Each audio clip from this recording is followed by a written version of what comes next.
गुरुदेव के चरणों में मेरा बारंबार नमोस्तु नमोस्तु नमोस्तु।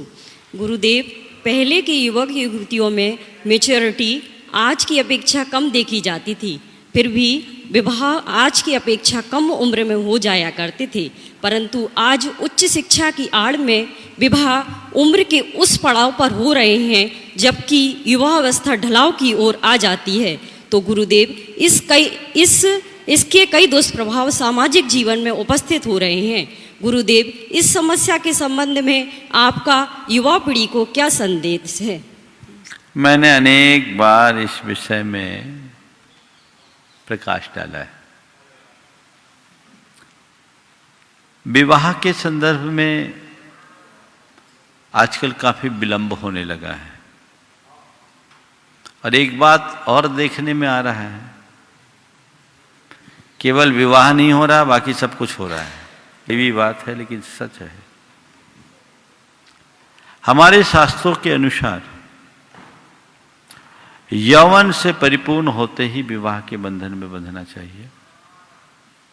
भारत सरकार के नियमानुसार कन्या के लिए 18 वर्ष और वर के लिए 21 वर्ष निश्चित किए हैं। ये विवाह के लिए पर्याप्त है, लेकिन आजकल पढ़ाई लिखाई का जो चलन बढ़ गया है, उस चलन के कारण 25 साल के पहले तो विवाह की कोई बात ही नहीं सोचते। पहले पढ़ाएंगे, 22-23 साल तक पूरी पढ़ाई करेंगे, फिर जॉब करेंगे, फिर विवाह की बात करेंगे। तो 25, 28, 30, 32 साल हो जाते हैं। इसके दो बड़े दुष्परिणाम हैं। पहला तो ये कि 25 वर्ष की उम्र के बाद जब मन परिपक्व हो जाता है तो एक दूसरे में ढलने में बड़ी कठिनाई होती है। हर बात में ईगो क्लैश होता है। विवाह कन्या से होना चाहिए और कन्या तो 18-20 साल तक ही होती है, 21 साल 22 साल। 25 साल में तो परिपक्व युवती बन जाती है। पहले 18-20 साल की उम्र में किसी का विवाह हो जाता था तो वो उस घर में जाकर पूरी तरह ढल जाती थी। तो उनके दाम्पत्य में ज्यादा मधुरता थी। अब अधिक उम्र के बाद विवाह होने से ये चीजें देखने में आ रही हैं कि विवाह के बाद विवाद जारी रहते हैं और आजकल तलाक के केसेस जो बढ़ रहे हैं, ये एक बहुत चिंतनीय पहलू है।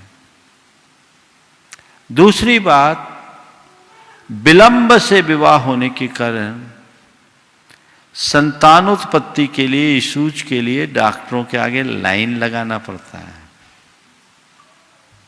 पहले आपने नहीं सुना होगा कि किसी महिला को प्रेगनेंसी के टाइम में बेड रेस्ट रखना पड़ता हो। आजकल कंप्लीट बेड रेस्ट वाले ज्यादा मिलते हैं, हो रहा है ना?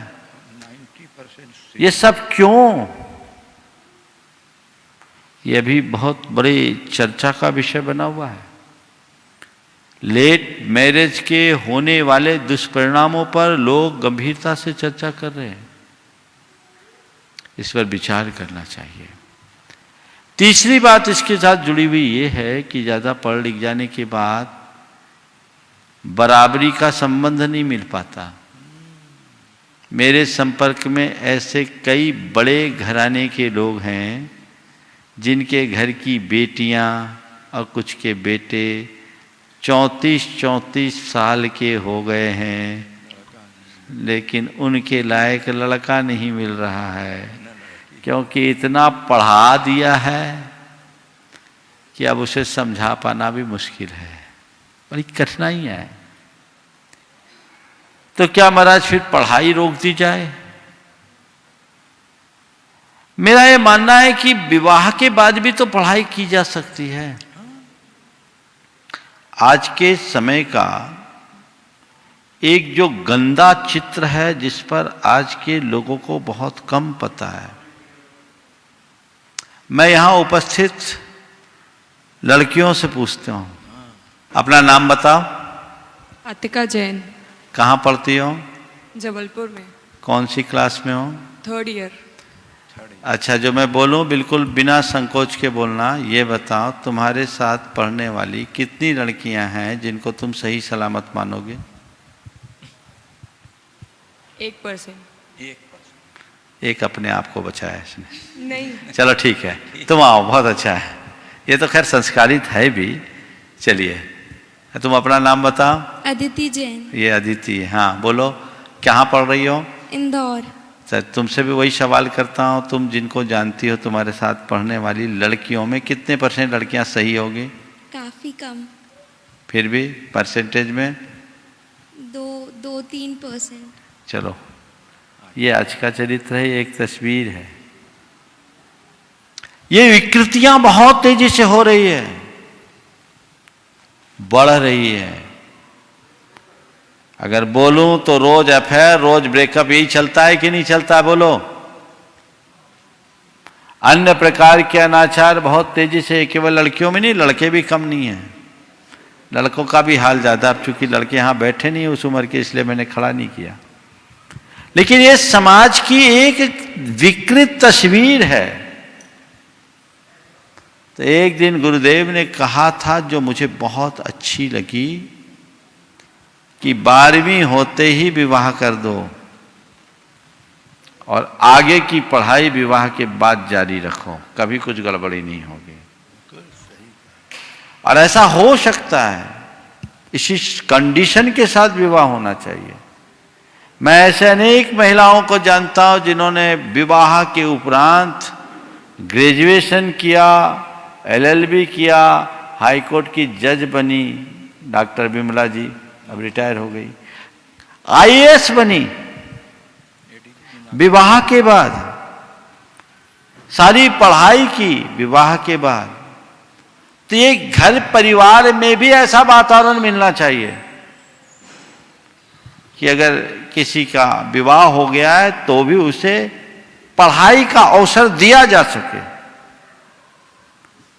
मैं मानता हूं मेरी बात को, लोग बहुत पीछे की बात कहेंगे, हो सकता है कुछ लोग उल्टे पुल्टे कमेंट भी करें, लेकिन मुझे लगता है कि यही समय है यौवन अवस्था में यौवन संबंधी